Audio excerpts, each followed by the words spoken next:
7h40, un gouvernement qui devra d'entrée de jeu plancher sur le pouvoir d'achat. Avec des prix à la hausse de 5,4% en juin et sans doute encore plus d'ici la fin de l'année, il est difficile de joindre les deux bouts tant l'énergie et l'alimentation ont augmenté ces derniers temps.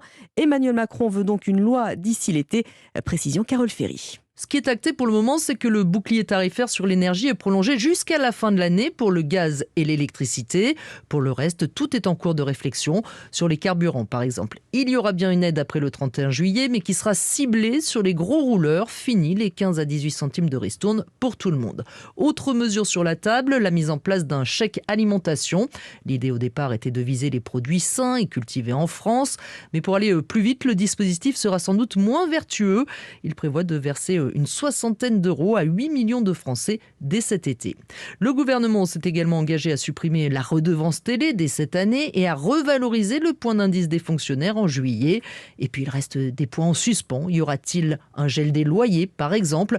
Un panier de mesures qui aura un coût très lourd pour les finances publiques. Un projet de loi de finances rectificatif est d'ailleurs prévu après les élections législatives. Carole Ferry, chef du service économie d'Europe.